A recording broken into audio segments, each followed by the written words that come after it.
El análisis de las nuevas guías de alimentación norteamericanas en el contexto de la población venezolana. Tocaremos algunos aspectos relacionados con la lactancia humana y la alimentación complementaria. Deberíamos empezar por decir que estas guías norteamericanas no es nada nuevo. Desde el año 1990 ya ellos están sacando estas guías y las renuevan cada 5 años. Mm. eh, Se dieron cuenta que les estaba pasando algo terrible, afortunadamente, y es que el 90% de su presupuesto de salud se va en enfermedades crónicas.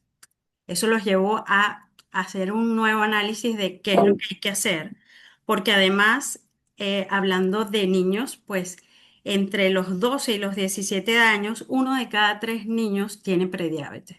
Eso los llevó a analizar un poco esto, pero nosotros tenemos que ver esto desde el contexto venezolano, porque sí, ellos le emitieron esto en base a lo que es la población norteamericana, pero nosotros tenemos que ubicarnos en este contexto que nosotros tenemos y por eso trajimos a nuestras invitadas especiales. Así que adelante, si quiere puede tomar la palabra, doctora Coromoto, por favor. Bueno, muchas gracias a todos. Para mí es un inmenso honor poder compartir con ustedes en este inicio del año 2026. Bueno, sabemos, tal como mencionaron tanto Jenny como Pedro, estas son las nuevas guías de la para la población de los Estados Unidos. Son las guías del gobierno federal. En realidad no son de la Academia Americana de Pediatría. Sin embargo, la Academia Americana de Pediatría se pronunció varios días después, una vez que las observaron. No, son bastante polémicas y tal como señaló Jenny, pues sabemos que aquí, yo estoy en los Estados Unidos en este momento, aquí en los Estados Unidos uno de los grandes problemas es la malnutrición por exceso, entre ellas, en primer lugar, la epidemia creciente de obesidad a todas las edades. Por una parte, así como también de enfermedades crónicas no transmisibles relacionadas eh, con la nutrición. Estoy hablando prácticamente de malnutrición por exceso. En primer lugar, vamos a caracterizar que son guías poblacionales. Y es por ello, quizás, que no dan tanta información en las diferentes etapas, lo cual, sobre todo, eh, en los primeros 1000 días, por una parte, ¿verdad? ¿Por qué? Porque tenemos aquí las embarazadas, las madres lactando, los niñitos menores de 2 años, así como también, si nos vamos fuera de este periodo, pues a los niños entre 2 y 9 años y en los adolescentes. Entonces, ahí creo que ahorita ustedes mismos decían el diseño. Bueno, ¿qué es esto? Esto es la guía al revés, patada arriba. Porque recuerden cómo eran las guías anteriores, que la gran base, el mayor consumo, estaba por parte de los carbohidratos. Ahorita estas guías propician más bien la alimentación natural, preparada en casa, dándole un buen sitial a las proteínas, tanto de origen animal como las ven en la base, si digo bien, en la base de la pirámide y también las proteínas vegetales. Sin embargo, estas proteínas vegetales están ahí en ese diseño, algo así como perdidas, un poco disgregadas. Y bueno, tenemos que hacer todas estas consideraciones. Yo quisiera que mi querida amiga y alumna Livia les comentara las diferentes edades y les voy a comentar más luego algunas cosas relacionadas ya con la población venezolana, Y en esta etapa que es la de mayor interés en este grupo, ¿verdad? Como son las embarazadas y las madres lactando y los niños menores de 2 años. Adelante, Livia. Gracias, mi maestra Coromoto. Y gracias a ustedes de la Comisión de Lactancia Humana, que me encantan. Eres ¿Sabes que como el ustedes dos dinosaurio Rex. me encantan? Bueno, primordialmente yo quería acotar que esas son las guías que hace el Estado, Estados Unidos, primordialmente para detener esa avalancha horrible, porque 7 de cada 10 adultos tienen obesidades y una adiposidad mórbida, e inclusive el 50% de ellos tiene diabetes, sin contar lo que viene después, que en la velocidad de aumento de peso y de adiposidad en los niños es francamente elevada. Si ustedes tienen algún momento de leerse con detención, porque de verdad que hay que disfrutarlo, el consenso que hace la Academia Americana de Pediatría con respecto al incremento de la obesidad es como histórico, porque ellos reflejan que cómo la industrialización ha traído un acceso rápido a centros de comida rápida, a comida procesada, a comida rápida, y que eso es lo que está llevando a la población americana a tener una ingesta de carbohidratos simples, elevados, asociados a una disminución de las proteínas de calidad e inclusive a una disminución de los micronutrientes y vitaminas en ese plato de comida que es de bajo costo y de alta palatabilidad, como lo reflejan los alimentos ultraprocesados. Y por eso ahí viene un poco esa. ¿Qué es lo que a mí no me gusta de estas guías? Bueno, que la imagen no refleja lo que está escrito. No. Entonces, la imagen es una imagen que es primordialmente diseñada para que la gente empiece a comprar lo que no está comprando. ¿Qué es lo que la gente estaba comprando antes?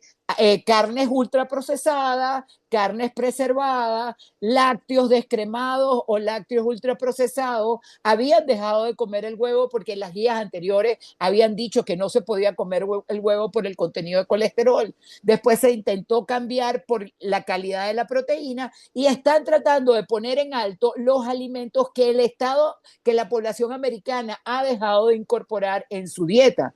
Pero cuando uno lee las guías, sí dice que se mantiene el consumo adecuado, que se debe mantener inclusive el consumo adecuado de los carbohidratos integrales, de las semillas, inclusive ponen el aguacate como algo que no forma parte de manera regular del consumo americano, ponen frutas, ponen vegetales e inclusive ponen lácteos completos, específicamente la mantequilla, dejan a un lado la margarina, ponen la leche completa, dejan a un lado los descremados, ponen los cereales, ya no ponen el pan que se veía como rebanado, el pan empacado, pero es como para que la gente compre eso, pero crea la discrepancia de que eso debe ser lo que tú debes más consumir y eso no es lo que refleja el escrito de las guías, como vamos a ver más adelante. Por lo cual, estas guías, como bien dijo Coromoto, lo que están propiciando es comer de verdad, es decir, ir al mercado, comprar tus comidas, prepararlas en casa,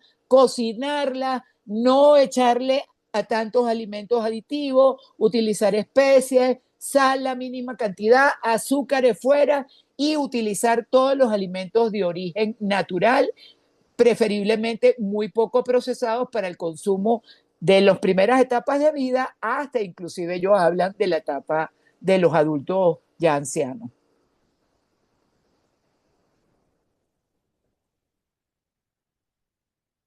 Doctora Coromoto. Bueno, si tienen alguna pregunta, alguna inquietud, bueno, aquí estamos.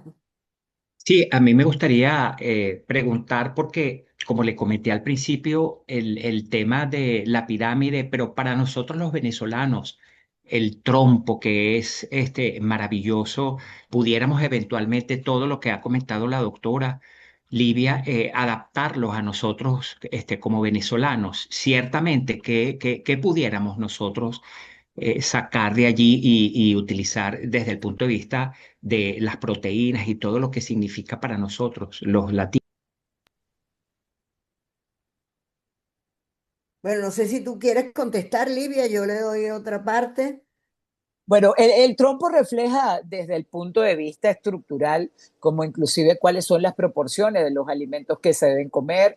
Es una de las pocas guías que incorpora el agua como como un complemento de la alimentación e inclusive pone a la familia formando parte de lo que es el vínculo de la hora de comer en una actitud de socialización y conversación durante la alimentación. Pero lo importante sobre todo es que además de eso refleja alimentos no procesados. Los americanos tenían una altísima incidencia de embutidos y alimentos con aditivos.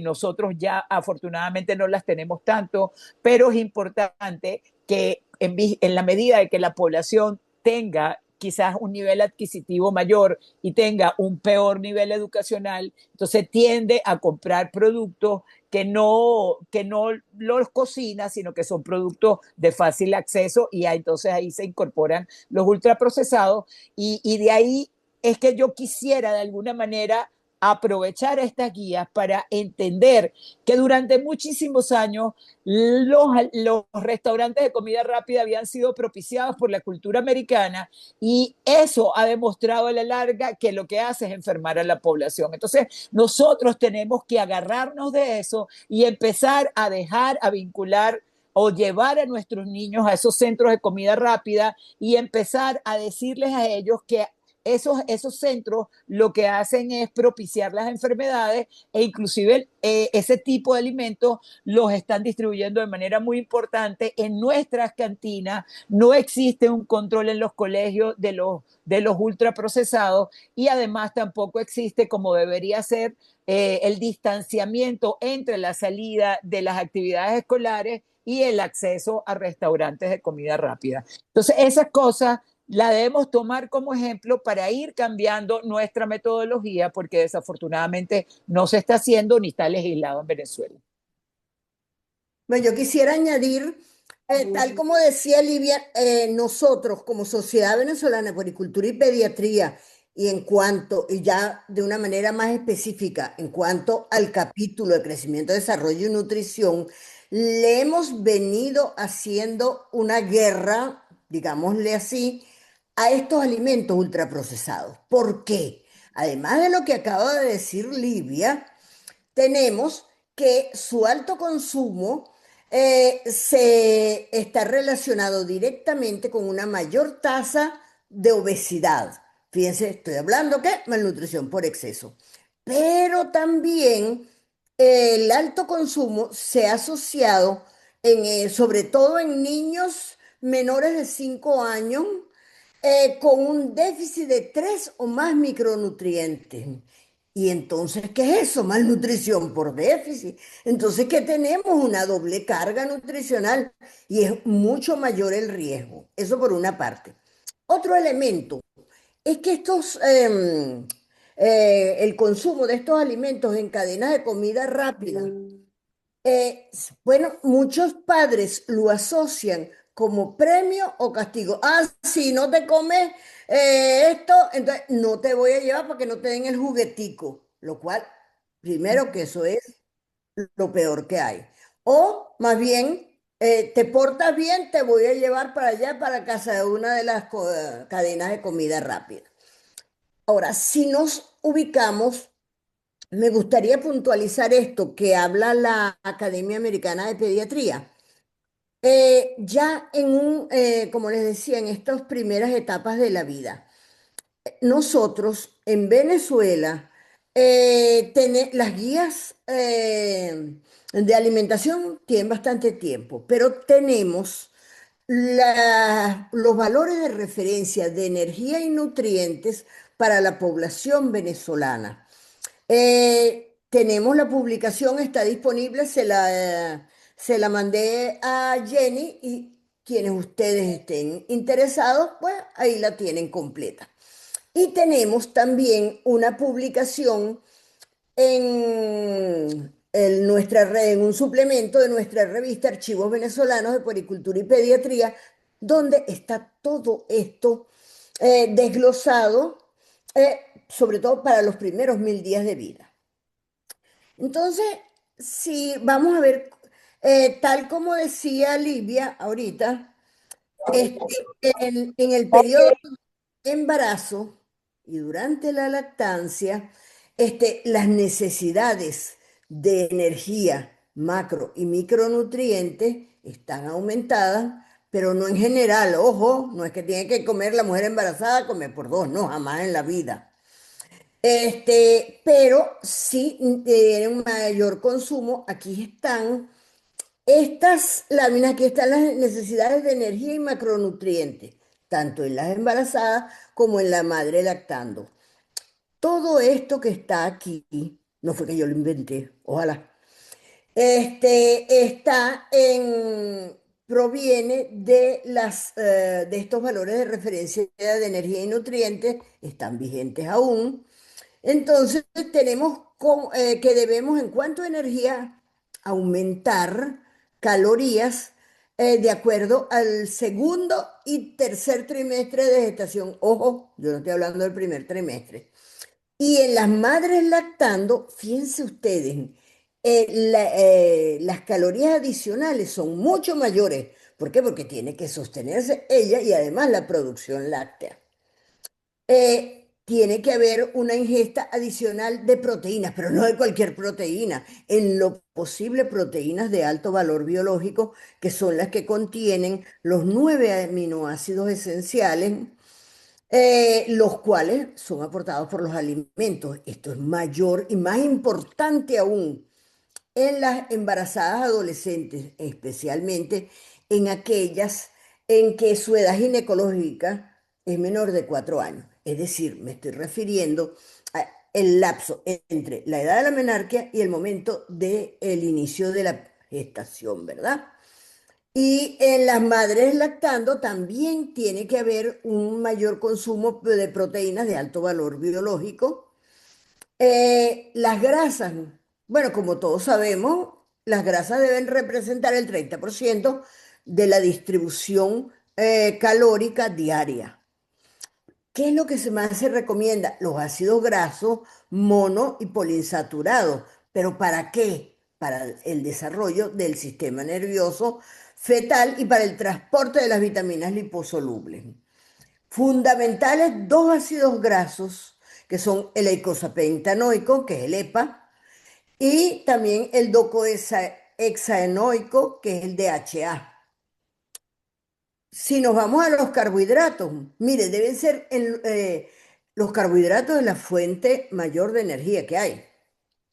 Representa entre el 45 y 65% de la ingesta diaria, pero estos carbohidratos, el 90% deben ser carbohidratos complejos y de bajo índice glicémico. Por supuesto, aquí estamos hablando que cero, ultra, cero, lo más posible cercano a cero de los ultraprocesados. Cuando hablamos de micronutrientes, todos son importantes, pero algunos más que otros. Jenny, si puedes pulsar la otra lámina, porfa. Fíjense, obviamente el hierro. Sabemos que la deficiencia de hierro y la anemia son la deficiencia global en todo el mundo mayor que existe y más aún en las embarazadas y en las madres lactando. Los folatos imprescindibles, pero no desde el embarazo, sino como yo creo que todos ustedes conocen, en toda mujer en edad reproductiva. ¿Por qué? Porque su consumo adecuado previene en un 70% los defectos del cierre del tubo neural. La colina es poco conocida, pero es fundamental para el desarrollo. ¿Por qué? Porque es un precursor de neurotransmisores, está involucrado en mecanismos de tipo epigenético, eh, indispensable para el desarrollo cerebral temprano, cierre del tubo neural también. ¿Y dónde está? Yo no estoy diciendo que consuman suplementos de colina, sino que dónde la principal fuente, además de las proteínas, que ya les voy a decir algo, en Venezuela las proteínas son alimentos, como ya les he dicho, son importantísimos, pero son de alto costo. Y teniendo en cuenta las condiciones actuales de la población, pues imagínense ustedes, son a veces de difícil acceso. Pero están los huevos. Y no solo las embarazadas, las madres lactando, sino en niños de todas las edades. El calcio todo el mundo lo solo sabe y el yodo es fundamental para el desarrollo y la producción de hormonas tiroideas. Entonces, esto es sumamente importante y debemos tenerlo en cuenta. Sigue vigente esto para estos grupos etarios. Y bueno, ¿qué más les voy a decir? No puedo decir más nada de los ultraprocesados que ya no hayamos dicho. Y bueno, están los costos, pero sí podemos. Y vamos, eso le estoy diciendo algo negativo, pero también les voy a decir algo muy positivo. Ya que en nuestras recomendaciones para niños, los gramos de proteína por kilo de peso, pues miren, son bastante adecuados y similares a las recomendaciones de la Academia Americana de Pediatría. Así es que ahí podemos estar tranquilos y bueno, por lo menos en nuestras escuelas, aparte de las cantinas escolares, los niños que se recomendaba y se recomienda cada vez más que lleven los alimentos de su casa y siguiendo alimentos autóctonos en lo posible. ¿Para qué? Para que si disminuimos o nos rezagamos de los ultraprocesados. No sé qué más pueda añadirle. Ah, bueno, miren, están las guías, está el trompo, está otra manera que es el plato, My Plate, en mi plato, que nos da un poco la distribución de nutrientes. Y hay otra forma que es empírica, pero bastante provechosa para explicarle a las madres en las consultas que a veces las madres, y yo soy abuela también, pero a veces sobre todo los abuelos, no comió nada. No, a lo mejor es que quieren que coma más de lo previsto. Entonces, ¿cuál es el mejor instrumento? La mano del propio niñito, la palma de la mano, por lo menos si hablamos de proteína. Y eso se lo podemos explicar, eso, y todo el mundo lo entiende, en todos los niveles, desde atención primaria, atención secundaria y especializada. Entonces, esto tenemos que tenerlo en cuenta. Livia, si tienes algo que añadir, es todo. Sí, bueno, primero, viendo las preguntas que están diciendo con respecto a lo nuevo y a lo complejo de las guías americanas y cómo hacerlo, en realidad las raciones con porcentajes se mantienen.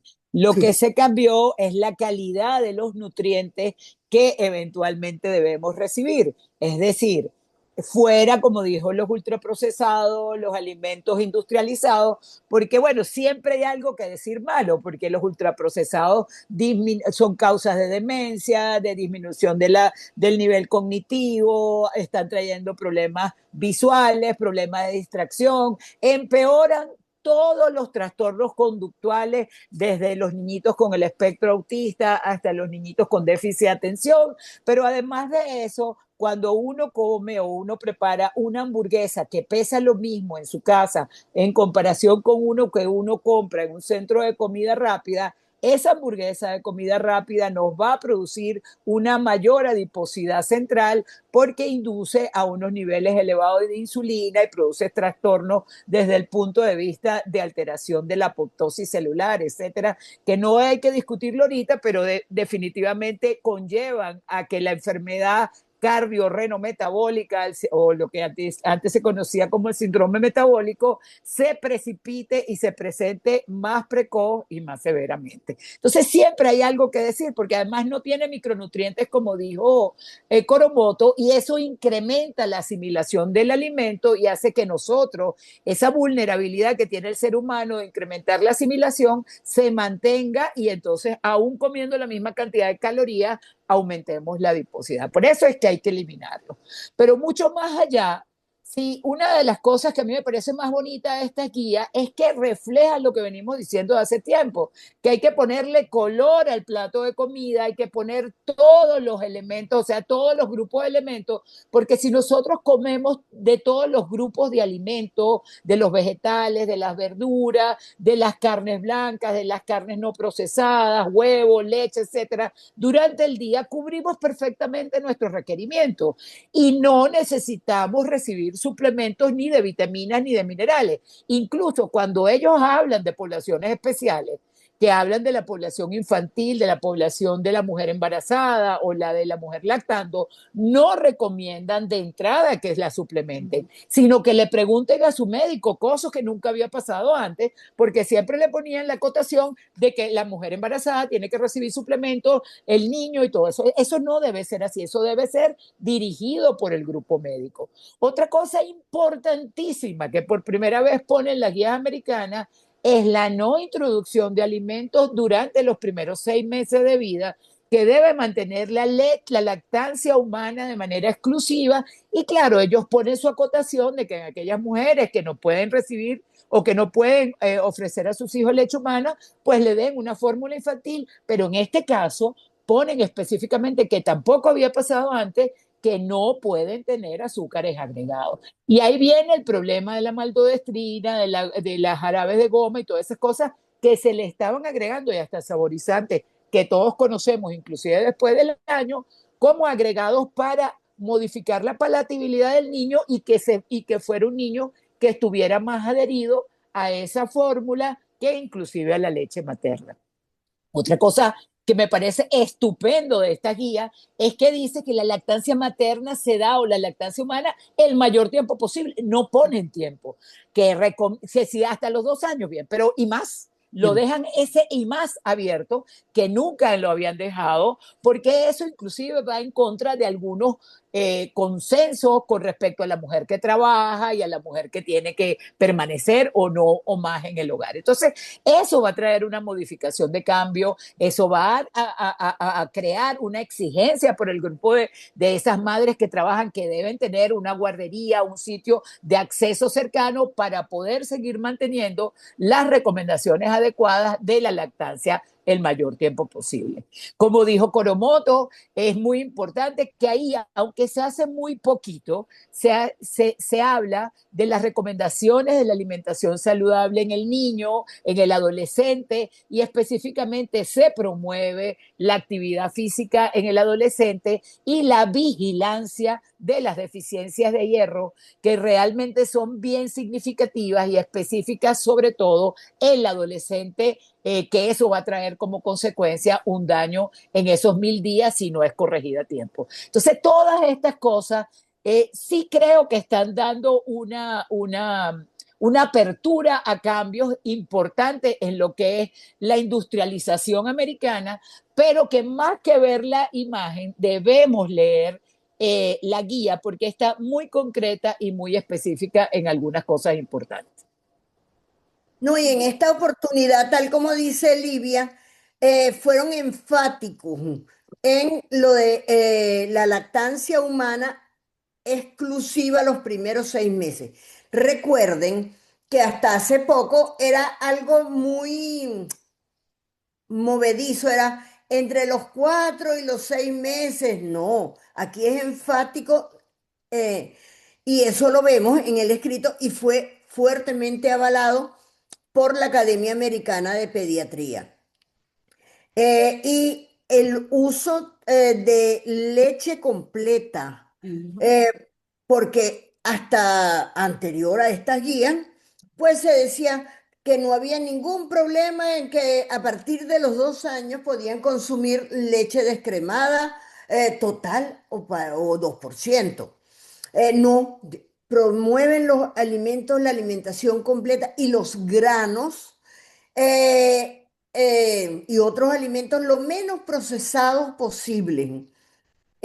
Fíjense, yo aquí he tenido la experiencia particular con mi familia de ir, aquí permiten que la familia, bien sea los padres, los abuelos, vayan una vez a la semana al comedor con los niños en las escuelas públicas.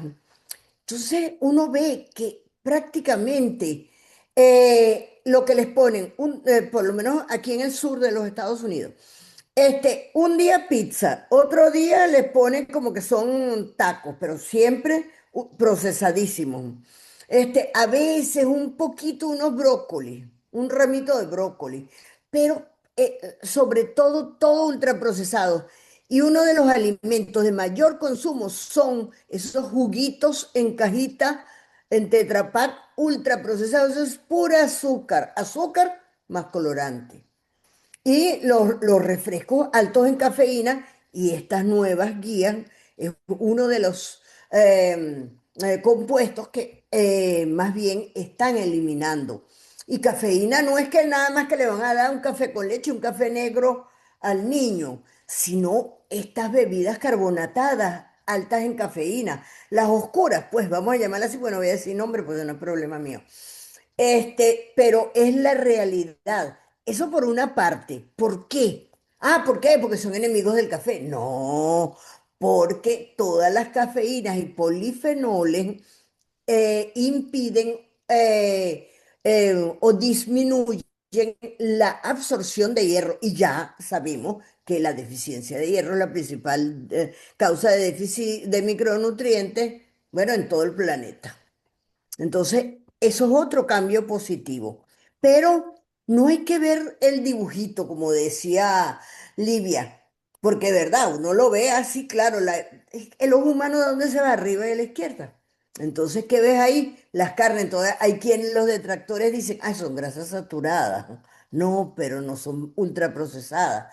Y los vegetales se van un poquito, ¿qué les digo yo? Como medio diluidos. Entonces, esto es importante tenerlo en cuenta, pero la verdad, si tienen unos elementos buenos. Eh, en Venezuela, insisto, en el altísimo costo de las proteínas, pero nuestros valores de referencia son cónsonos con estas recomendaciones actuales en niños y en adolescentes. Eso Ta- por ta- una parte, y por la otra, al favorecer el consumo de vegetales, entonces, ¿qué hace? Que esa carga ácida que tienen las proteínas, sea neutralizada por el aumento del consumo de vegetales, de tal manera de que no se está sobrecargando al riñón. ¿Ah? Sí, inclusive hay algo que me parece bien interesante, que las guías también hablan un poco y recomiendan, no solamente a cualquier edad de la vida, sino específicamente en madre embarazada y en la madre que está lactando, el consumo de pescados bajos en mercurio. Inclusive Bien. ellos los especifican ahí porque ya tienen estudios que avalan que esos pescados definitivamente no van a tener ningún efecto deleterio sobre el niño en formación o eventualmente el lactante, y especifican, claro, el salmón, la trucha, pero también incorporan a la sardina, que es algo de bajo costo, que es un alimento de altísimo consumo en la dieta mediterránea, y eventualmente también ayuda de alguna manera a tener esos niveles de omega 3 adecuados. Y un punto muy importante que ellos ponen en acotación también en las guías es los lácteos fermentados, los lácteos completos fermentados. Primordialmente porque los lácteos fermentados que está demostrado que el mismo proceso de fermentación hace que los niveles de lactosa sean menores, y eso permite un mejor aprovechamiento, sobre todo, o de digestión en los adultos, da un aporte de calcio, la mayoría de ellos viene suplementado con vitamina A y vitamina C y sobre todo vitamina D, por lo cual cubren los requerimientos de esas deficiencias de vitamina D que ha sido, yo creo que también exageradamente propiciada. Yo más adelante podríamos hablar de eso, porque yo creo que en los estudios que se están haciendo ahorita hay muchos falsos positivos. Habría que ahondar un poco más en realmente las especificaciones de esos laboratorios, pero ellos ahí acotan los lácteos fermentados, que como todos sabemos también son ricos en probióticos y en prebióticos, lo cual mejora la flora intestinal y además favorece la absorción de calcio. Entonces, ese procesamiento que había sido tan grande y tan realmente condicionados en la población americana de no comer alimentos con grasas saturadas, que a la mantequilla la volvieron margarina, que a toda la carne le quitaban la grasa, que sacaron al huevo por el contenido de colesterol de la yema. Eso vino a ser un problema importante en la población porque epigenéticamente la población empezó a incrementar sus niveles de producción de colesterol natural, porque hay que recordar que el colesterol es un mediador muy importante en el ser humano. Y entonces, volviendo otra vez a la guía, se dieron cuenta, bueno, ¿cómo va a ser que los mediterráneos que comen más grasa saturada, que no comen productos lácteos descremados, que comen alimentos ricos en grasas, como muchos pescados, tienen los niveles de colesterol mejor que nosotros, que le quitamos la grasa a todo? Entonces, tu cuerpo es el que lo está produciendo y eventualmente está compensando lo que no tiene en la dieta ultraprocesada.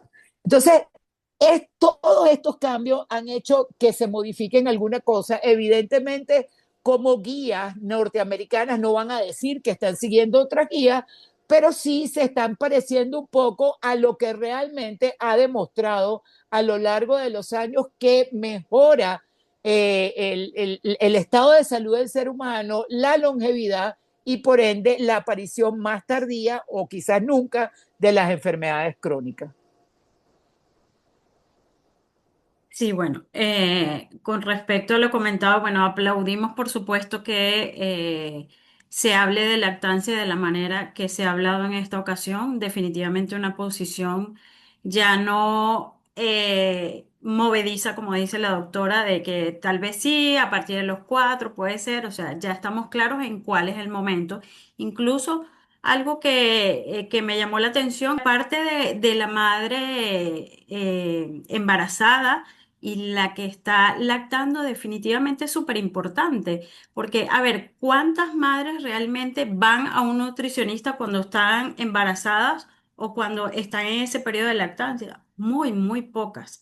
Básicamente, si hay un diagnóstico de algo en específico, pero la doctora Livia nos ha hablado en cómo, por ejemplo, una madre obesa cambia totalmente esa leche y cómo eso afecta a las madres, a los bebés que la reciben. Entonces, esto es un factor importante que hay que tomar en cuenta, que nosotros, desde esa consulta pediátrica prenatal, sí deberíamos darle apoyo a esa madre desde el punto de vista nutricional y solicitar el apoyo de un especialista en el área. Porque sí, ¿qué es lo que hacen ellas? Bueno, simplemente aumento al doble, pero al doble de cualquier cosa. Y simplemente, y cuando están lactando, peor, porque si es lo que tengan a mano, comen porque tienen mucho apetito. Entonces, es como retomar eso, sobre todo viendo el impacto que esto tiene en el bebé. Esa es una parte bien, bien importante.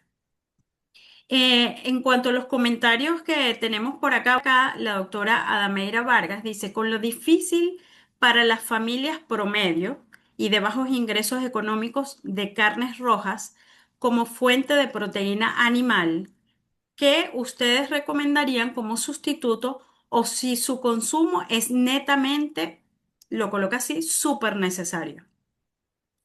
Es la Bueno, realidad venezolana.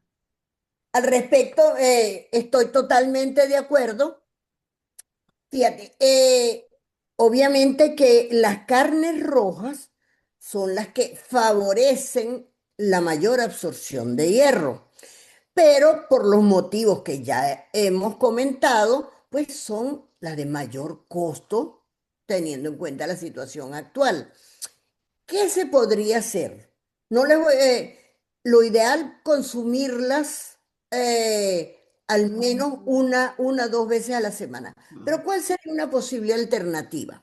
Fíjense ustedes, si tenemos proteínas de origen vegetal provenientes de los granos, las cuales em, la absorción de hierro es menor porque tienen mucha fibra y tienen fitato. Pero ¿cómo lo podemos paliar esta deficiencia? Pues miren, los cítricos, que contienen vitamina C, obviamente, como todos ustedes saben, más bien favorecen la absorción del hierro. Entonces, ¿qué podríamos hacer? Le damos a la madre un plato de granos, bueno, por nuestras costumbres, de caraotas, de lentejas, con un vaso con agua, con limón, pero con limón de verdad, ojo, y sin azúcar o con lo mínimo azúcar, se van acostumbrando, inclusive sin azúcar. Y de esta manera aumentamos, no les voy a decir que los vamos a convertir unas proteínas de menor valor biológico en unas de alto valor biológico, pero sí es un mecanismo para aumentar la absorción del hierro, que es una de las cosas que queremos. Estuve viendo también una pregunta que decía que cómo hacemos con la harina de maíz precocido. Mire, había unos controles bastante rígidos y excelentes en el Instituto Nacional de Nutrición porque es una de las principales fuentes de hierro y de vitamina A. La harina de maíz precocida está fortificada con hierro y con sales de vitamina A, perdón, y con vitamina A. Entonces, ¿dónde está contenida? En la harina de maíz precocida y en la harina de trigo de uso industrial.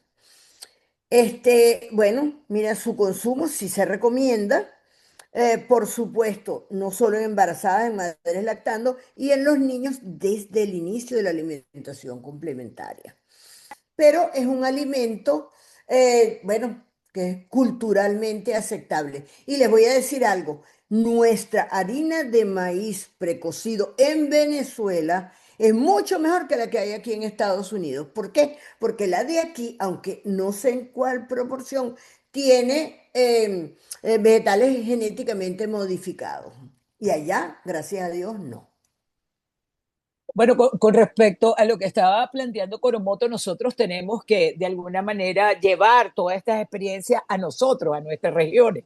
Y es buenísimo que estén todas las filiales ahí, porque la gente de la costa pues debe favorecer el consumo de pescado sobre las carnes rojas, porque inclusive desde el punto de vista de salud, la Organización Mundial de la Salud ha determinado que la ingesta de proteínas o de carnes rojas debe ser 1 o 2 veces a la semana. Más de eso puede traer algunos efectos secundarios, específicamente, inclusive hasta problemas oncológicos a gran escala, específicamente las carnes ahumadas, las carnes muy procesadas, sobre el colon, etcétera. Pero es muy importante que nosotros no es, a pesar de su costo, no es una recomendación que debemos hacer abiertamente como un producto de ingesta diaria. Podemos sustituirla por carnes blancas, esas carnes blancas pueden ser de granja, pueden ser pollo, pueden ser gallina, puede ser ganso, puede ser pavo, lo que tengan más cerca. Tenemos el cordero, tenemos los ovejos, tenemos el chivo, que es tan bueno, sobre todo en la región de los llanos y en la región de Lara, en Coro, y eventualmente inclusive hablan de algunos mariscos, específicamente los mariscos que no son de concha, porque bueno, nosotros aquí tenemos un alto riesgo sanitario con los mariscos de concha, a diferencia de los mariscos del tipo del pulpo, el calamar, que ofrece también un buen aporte de omega 3. Entonces es importante que nosotros incorporemos la proteína en las principales comidas del día. Podemos utilizar el huevo, que es una proteína de bajo costo, que tiene todos los aminoácidos de alto valor biológico. La podemos mezclar con la harina de maíz, con el pan, con eventualmente la comida, la pasta, el arroz, e inclusive la mezcla, como decía Coromoto, de arroz con caraotas o con leguminosas, hace que se vuelva una proteína de alto valor biológico. Si a eso le sumamos una fruta, pues evidentemente estamos mejorando todo. Y si además utilizamos los caldos de hueso en la preparación de nuestros alimentos, entonces incorporamos una cantidad de micronutrientes, haciendo que eso de alguna manera sea fortalecido el hierro, el calcio y todo lo que contiene la médula ósea que se incorpora a esos caldos. También es muy, muy importante que nosotros disminuyamos sobre todo los alimentos de mala calidad. a mí me llama mucho la atención estas guías que hablan de evitar el consumo de galletas, de alimentos ricos en harinas entre las comidas porque le quita el apetito a los niños y hace que de alguna manera eso disminuya también el aporte adecuado de vegetales y de verduras dentro del plato de comida, que debe ser algo que debemos propiciar también en nuestros niños y adolescentes. Entonces, agarremos lo bueno y desechemos lo malo, pero lo incorporamos también en nuestros alimentos funcionales. Todos sabemos en cada una de las regiones qué alimento es de buena calidad y qué alimento ha demostrado ser beneficioso. El aguacate, los cítricos, el mango, el cambur, la fruta fresca, las frutas que ellos inclusive hablan de la incorporación desde muy temprana edad de cualquier alimento, sea alergizante o no. Inclusive lo acotan de que si alguien tiene una duda de que pueda eventualmente producir algún problema de riesgo alergénico en el niño, se mezcle con la leche materna para minimizar entonces el riesgo alergénico en los niños cuando empiezan a hacer la prueba de los alimentos en las primeras edades de vida. Entonces, esta guía hay que verla como un instructivo, más no como una indicación formal, sino adecuarla también a nuestros gastos y a nuestra estructura de palatabilidad, pues nosotros no comemos igual que los americanos, pero sí comemos inclusive hasta mejor porque nosotros tenemos una dieta casera, más natural en muchos aspectos. Perfecto. Además del tema de las proteínas, que siempre digamos que es un punto ahí álgido, ¿no? Y que en la dieta tenemos que contar que esas proteínas además vienen de la leche, vienen de, o sea, de muchísimos alimentos y cuando vamos a hacer la sumatoria del día, pues hay casos en que hay exceso de proteínas y eso es algo que definitivamente tenemos que ser buenas guías como pediatras a la hora de revisar estas dietas, ¿no? Además de ese tema de las proteínas, por acá hay una inquietud en cuanto a la leche descremada. Dice la doctora Minerva Rivas que ella está clara que no es recomendada para menores de 3 años, pero tiene la duda si en mayores de 3 años sí lo sería y qué hacer con los niños con sobrepeso. Bueno, en Bueno, realidad dale, bueno, Coropoto. estoy de acuerdo. Mira, eh, las guías, les repito, están hechas para personas saludables. Ahora, lo que preguntaba Minerva, bueno, mira, sí se podría utilizar, pero cuando ya hay, cuando hay de verdad un niño o un adolescente, ya con un sobrepeso evidente, con una obesidad, pero es preferible que consuman, que continúen consumiendo su leche completa. ¿Y dónde vamos a cortar calorías? Pues quitando ultraprocesados, alto contenido de azúcares refinados en jugos procesados y naturales también, porque le añaden mucho azúcar. Entonces por ahí recortamos, pero vamos a dejar los alimentos lo menos procesados posible. Inclusive en niños, ya, ¿qué les digo yo? Ya decía 3 años, yo diría que 3 y mucho más años, aún en los adolescentes. Entonces, usemos casi todo lo más natural posible.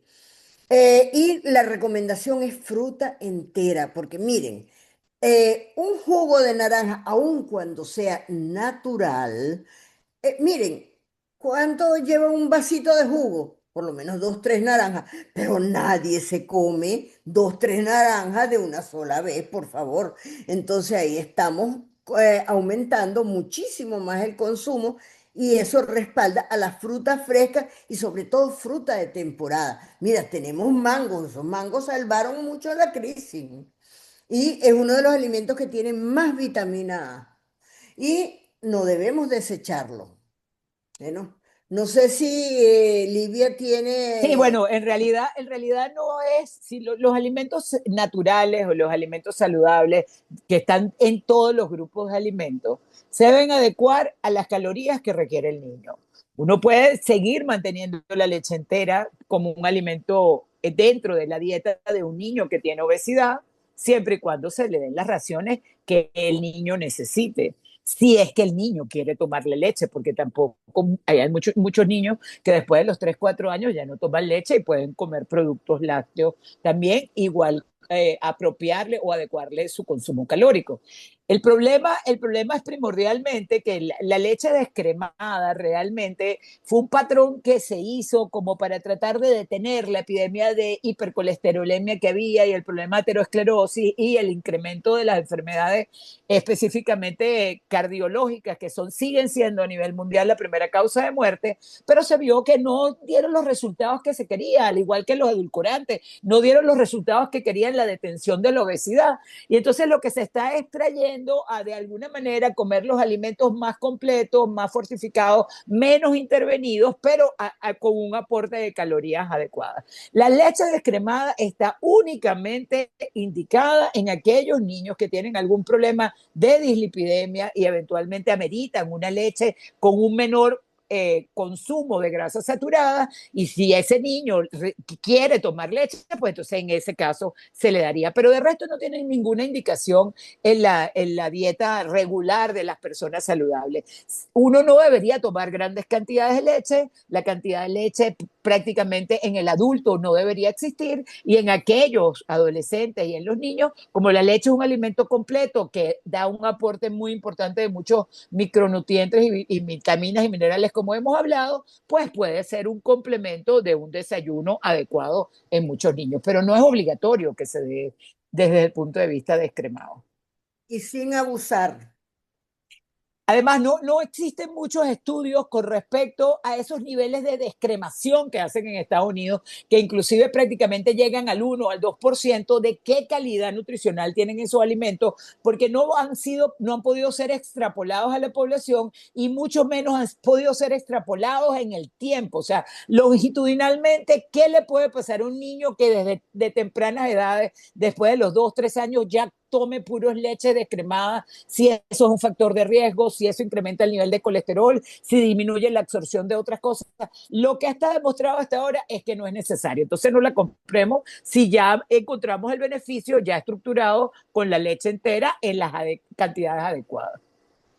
Y esto que tú dices Perfecto. es válido también para los yogures. También. Ujú.